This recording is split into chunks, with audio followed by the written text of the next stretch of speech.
Hey, what's up? This is Chosen, and I wanted to upload a video talking about the Iron Twins Fortress and especially how it compares on different days of the week because it is very important. And also, while we're here, lay out the resources for you so you can understand what you're going to be getting per energy spent and per day when you're grinding the Iron Twins. We'll talk about also how the community feels about Iron Twins and grinding it on a daily basis and all of that. So let's get into it.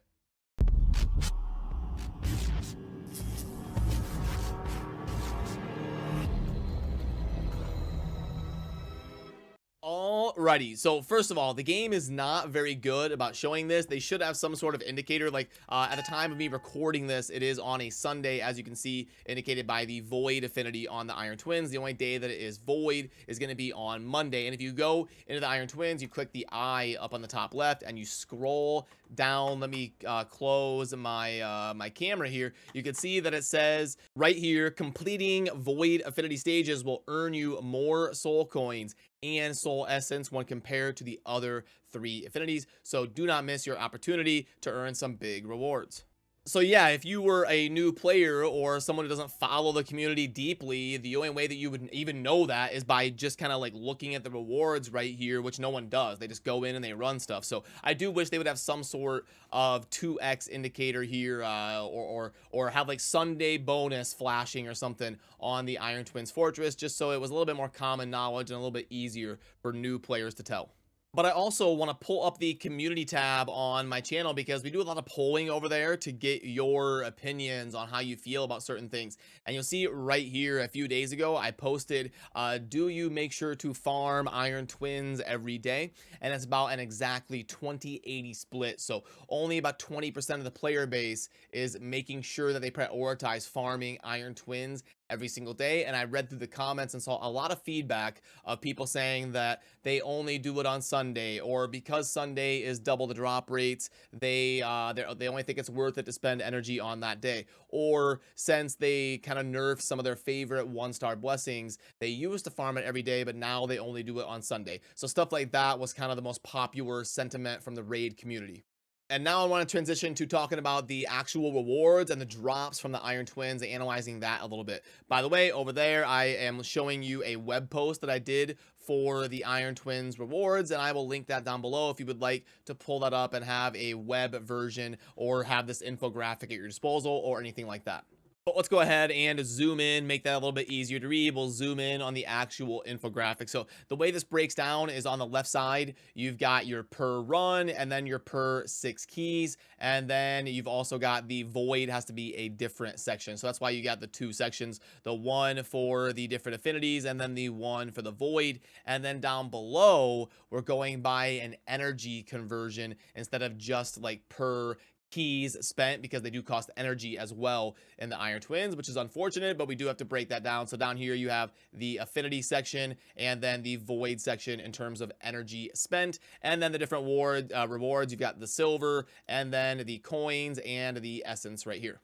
And I'll say some of the things that kind of jump out to me here on the infographic is that I wish that you would at least get enough right here of average coins to be able to buy a basic mortal soulstone every day, because it does cost they usually sell these for like $1 to $1.50 in game, and they cost it costs more than $1 of energy to farm this, and you can only do 6 of them a day. So I feel like this should at least be over 1,000 on the affinity one. So I would be happy with this, or a little bit more happy with it if it was closer to like 1,200 or something. And that's why you see people saying that they really only want to do it on the void day, because at least you're guaranteed to kind of get above that 1,000 in terms of, and the energy conversion to what you're getting becomes a lot more lucrative and it makes a lot more sense. And you can see that illustrated down here on this bottom left side, the runs per immortal stone, it's 6.95, and we can only really do 6 per day. It's probably not going to be worth it to buy the refills, especially on a non-void day. So you're having to do more than 1 day's worth of energy to go ahead and get 1 immortal stone, which I don't think is quite good enough to make it lucrative enough for players to want to run this on non-void days.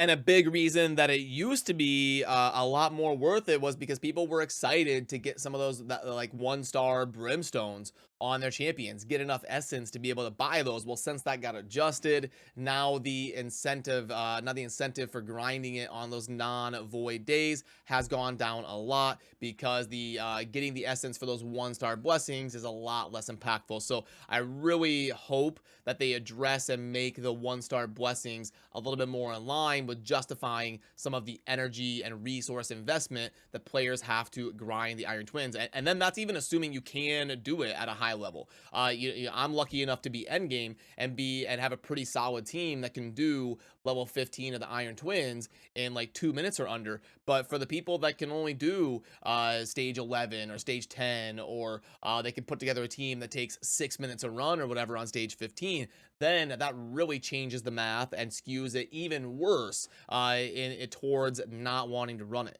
But I will say, for end game players, you may not want to be like going super crazy grinding dungeons for the next month or two until we get a little bit more clarity on what is going to be coming with some of these hard versions of dungeons. So it may make sense right now to grind the Iron Twins or the Sand Devil's Necropolis to get a good base of some of those resources for blessings, or the resources for ascending some of your artifacts.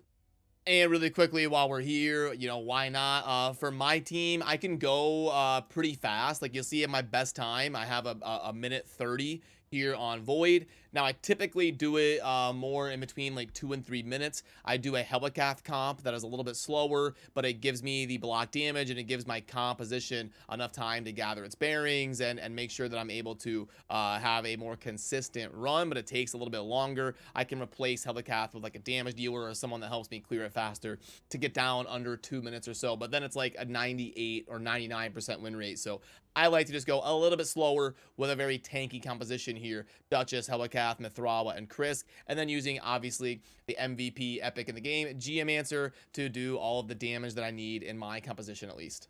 So yeah, I kind of agree with the community sentiment. I always make sure to run the Iron Twins on Sunday for sure, and then the affinity days, it just kind of depends. Like what's the workflow of raid? What is like how many like is there a fusion going on, or do I need to do something for fragments? Do I need to complete some tournament or event or something like that? It's kind of how I weigh those options in my mind when I'm kind of deciding if I want to or not. But definitely, I would recommend getting after it on Sunday, because the rewards are doubled, and it makes it shifts the math to kind of make sense. If you can do stage 15 reasonably, then it does shift the math to the Iron Twins making sense on Sunday.